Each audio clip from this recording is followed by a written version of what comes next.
ہے۔ اللہ ہمارا حسن ظن ہے، ہم اللہ سے دعا کرتے ہیں کہ اللہ اس کو اپنے اولیاء میں شامل کر لے، لیکن گارنٹی نہ آپ میری دے سکتے ہیں نہ میں آپ کی دے سکتا ہوں، وہ اللہ کے علم میں ہے۔ کبھی کسی کے بارے میں یہ نہ کہ یہ آپ نے اکثر ایک جملہ سنا ہوگا، مغفور، مرحوم، ارے اس پر لازمی رحم کیا گیا، آپ کو اطلاع کس نے دی؟ یہ مغفور ہے۔ کسی کا بابا فوت ہو جائے وہ لکھتا ہے ابا جان مغفور و مرحوم، یوں فرمایا کرتے تھے۔ یہ مغفور و مرحوم کی خبر آپ کو کس نے دی؟ یہ تو اللہ کے پاس معاملہ ہے، یہ تو اللہ کے پاس پہنچ چکے ہیں۔ اللہ ان پر رحم کرتا ہے یا ان کی اندر کی کیفیت جانتا ہے، اللہ کے علم میں ہے۔ دعا کی جا سکتی ہے، سوال کیا جا سکتا ہے، حسن ظن رکھا جا سکتا ہے، لیکن کبھی کسی کے بارے میں گارنٹی نہیں۔ اولیاء اللہ کا نام سنتے ہی ہمارے ذہنوں میں خاص قوم آتی ہے۔ آئیے ذرا میں آپ کو چند وہ صفات اولیاء اللہ کی سنا دیتا ہوں کہ جس میں یہ صفت ہے اس کا تو اللہ سے امید ہے کہ یہ اللہ کے پیاروں میں شامل ہوگا، اور جس میں وہ صفت نہیں ہے وہ اللہ کے اولیاء میں شامل نہیں۔ سب سے پہلی صفت اولیاء اللہ کی، اللہ کا ولی کون ہو سکتا ہے؟ قرآن بتاتا ہے الا ان اولیاء اللہ لا خوف علیہم ولا هم يحزنون الذین آمنوا وكانوا يتقون۔ اللہ کے اولیاء پر، اللہ کے دوستوں پر، اللہ کی جماعت پر کوئی خوف نہیں، کوئی ڈر نہیں، کوئی غم نہیں۔ یہ کون ہیں؟ مالک نے اسی آیت میں اس کی وضاحت کر دی، الذین آمنوا، یہ اہل ایمان ہیں۔ جو بندہ اللہ کی توحید کو نہیں مانتا، یاد کر لیجئے موٹا سا اصول یہ دیکھنے کے لیے کہ یہ اللہ کا ولی ہے یا اس راہ کا راہی ہے یا نہیں۔ جو بندہ اللہ کی توحید کو نہیں مانتا، جو اللہ کی توحید میں کسی اور کی شراکت کو شامل کرتا ہے، شرک کا جریمہ ادا کرتا ہے، یہ قطعاً اللہ کا ولی نہیں ہو سکتا۔ اللہ کا ولی یہ ہے جس کو قرآن کہتا ہے الذین آمنوا، جو ایمان لے کر آئے اللہ کی ذات پر۔ اللہ کی ذات پر ایمان کیا ہے؟ مالک تنہا ہے، یکتا ہے، وحدہ لا شریک ہے، وہ اکیلا ہے، اپنی صفات میں، اپنی عبادت میں اس کا کوئی شریک نہیں، وہ اپنی ذات میں بھی اکیلا ہے۔ اس کی ذات میں نہ عیسیٰ اس کا بیٹا ہے، نہ عزیر اس کا بیٹا ہے، نہ فرشتے اس کی بیٹیاں ہیں۔ وہ اپنی ذات کی شراکت سے بھی مبرہ ہے، پاک ہے، سبحان ہے۔ وہ اپنی عبادت کی شراکت سے بھی پاک ہے۔ وَكَانُوا يَتَّقُونَ، اور اولیاء اللہ، اللہ سے ڈرنے والے۔ حدیث قدسی ہے، مالک عز و جل فرماتا ہے میرا بندہ سب سے زیادہ میرے قریب فرض اعمال سے ہوتا ہے۔ فرض ادا کرتے ہوئے جو فرائض میں نے اس کے ذمے لگائے ہیں یہ اس کو ادا کرتا ہے اور میرے قریب ہو جاتا ہے۔ اب سوچئے جو اولیاء ہمارے ہاں معروف ہیں، کبھی فرض نماز پڑھتے ہوئے دیکھا آپ نے ان کو؟ وہ کہتے ہیں مولانا یہ نمازیں تو عام لوگوں کے لیے ہیں، جو اس سٹیج پہ پہنچ جاتا ہے ان کے لیے پھر یہ نماز روزہ خلاص ہو جاتا ہے، وہ تصوف کے بہت عالی مقام پہ پہنچ کے وہ اندر ہی اندر نماز پڑھتا۔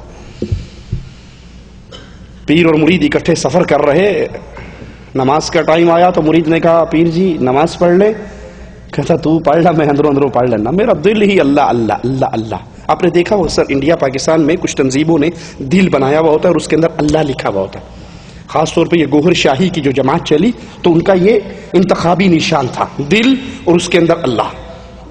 کیا مراد اس سے کہ اب ہمارے طریقوں پہ چلتے ہوئے جب آپ ذکر اور اذکار کرو گے آپ کا دل اللہ اللہ کرے گا، سانس کے ساتھ ضربے لگاتے ہوئے دل پہ ضربے لگاتے ہیں اور پھر دل جاری ہوتا ہے، دل سے اللہ اللہ کی صدائیں نکلتی۔ کہا جب اس سٹیج پہ پہنچ گئے نا خلاص اب نہ نماز کی ضرورت ہے، نہ روزے کی ضرورت ہے، نہ حج کی ضرورت ہے، نہ زکوٰۃ، کسی چیز کی ضرورت نہیں، کیونکہ آپ کا دل جاری ہو گیا۔ اور اللہ عز و جل کیا فرما رہا ہے؟ مالک کا فرمان کیا ہے؟ بندہ سب سے زیادہ اللہ کے جو قریب ہوتا ہے وہ کس چیز سے قریب ہوتا ہے؟ فرائض کے ذریعے۔ اللہ کا بندہ اللہ کا ولی بنتا ہے، اللہ کے قریب ہوتا ہے، اللہ کا پیارا بنتا ہے سب سے زیادہ فرائض سے، اور پھر فرائض کے ادا کرنے کے بعد میرا بندہ نفل عبادات کے ذریعے میرا اتنے نزدیک ہو جاتا ہے کہ پھر میں اس سے محبت کرنے لگتا ہوں۔ فرض کی ادائیگی کے بعد نفلوں کی ادائیگی شروع ہوتی ہے۔ رسول کریم صلی اللہ علیہ وسلم حضرت حفصہ سے ناراض ہوتے ہیں، آسمان سے جبرائیل اترتا ہے اور کہتا ہے نبی اس سے رجوع کیجئے، کیوں؟ انہا قوامۃ صوامہ، یہ رات کو قیام کرنے والی، دن کو روزے رکھنے والی، اللہ کو اس کی یہ ادا بڑی پسند آئی ہے اور یہ جنت میں بھی آپ کی بیوی ہے۔ یہ نفل طریقے ہیں، یہ نفل اعمال ہے، نفلی اعمال سے انسان اللہ کے قریب ہوتا ہے۔ مالک کہتا ہے اتنا قریب ہو جاتا ہے پھر میں اس سے محبت کرنے لگتا ہوں اور میں اس کا کان بن جاتا ہوں جس سے یہ سنتا ہے، میں اس کی آنکھ بن جاتا ہوں جس سے یہ دیکھتا ہے، میں اس کا ہاتھ بن جاتا ہوں جس سے یہ پکڑتا ہے، میں اس کا پاؤں بن جاتا ہوں جس سے یہ چلتا ہے۔ اللہ کہہ رہا ہے میں اس کا کان بن جاتا ہوں، اس کی آنکھ بن جاتا ہوں، اس کا ہاتھ بن جاتا ہوں، اس کا پاؤں بن جاتا ہوں جس سے یہ دیکھتا ہے، اور پھر جب یہ مجھ سے کوئی چیز مانگتا ہے تو میں اس کو ضرور عطا کرتا ہوں، یہ مجھ سے سوال کرتا ہے میں اس کے سوال کو پورا کرتا ہوں، یہ دشمن سے پناہ مانگتا ہے تو میں اس کو پناہ دے دیتا ہوں، یہ دشمن سے پناہ مانگتا ہے میں اس کو پناہ دیتا ہوں، یہ مجھ سے کچھ سوال کرتا ہے، مدد مانگتا ہے تو میں اس کی وہ مدد کرتا ہوں، اس کو وہ عطا کرتا ہوں۔ اور مالک کا فیصلہ سنیے، مالک عز و جل فرماتا ہے مجھے کسی کام میں اتنا تردد نہیں ہوتا جتنا اپنے اس مومن بندے کی روح قبض کرنے میں، اس کی روح قبض کرنے میں جتنا مجھے تردد ہوتا ہے اتنا کسی اور کام میں نہیں، کیونکہ اس سے جسمانی تکلیف کی وجہ سے موت ناپسند ہے اور مجھے بھی اپنے ولی کو تکلیف دینا پسند نہیں، مگر حقیقت یہ ہے کہ اسے موت سے چھٹکارا نہیں۔ صحیح بخاری کی یہ حدیث ہے، ذرا یہ اس حدیث پہ غور کریں۔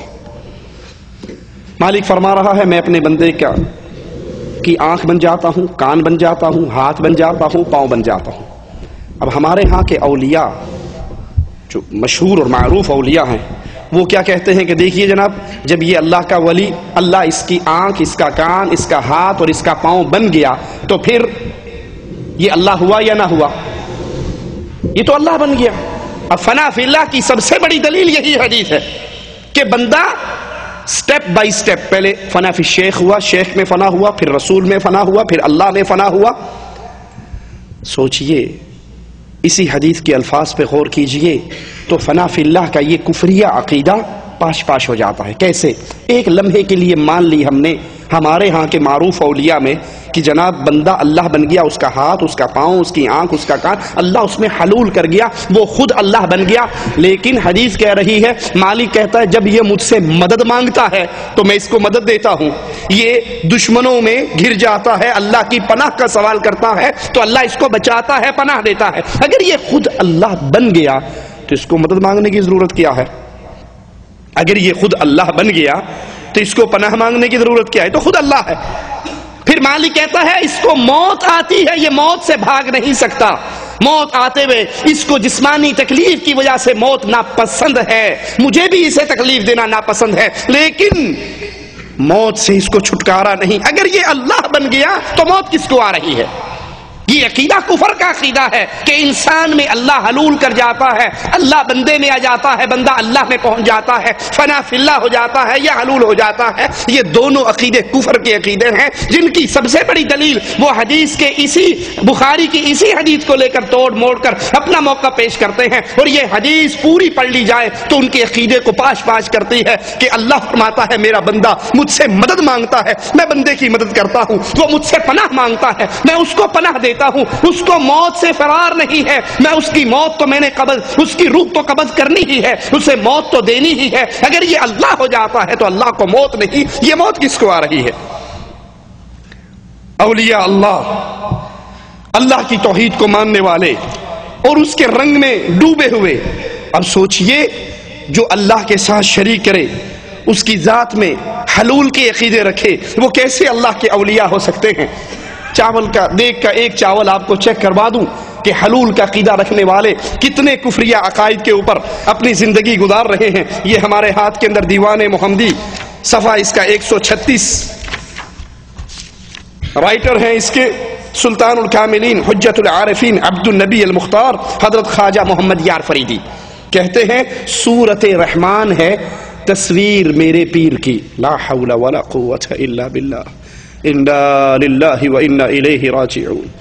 سورت رحمان ہے، تصویر میرے پیر کی. اللہ کیا کہتا ہے؟ لیس کمثلہ شیء، اللہ کی کوئی مثال، اللہ کی کوئی مثال نہیں. وہ کہتا نہیں میرا پیر یہ اثر میں اللہ کی تصویر ہے. علم القرآن ہے تقریر میرے پیر کی. یہ قرآن جو تم پڑھ رہے ہو، جس کو تم اللہ کا قرآن کہتے ہو، اللہ کا کلام کہتے ہو، نہیں، یہ قرآن میرے پیر کا کلام ہے.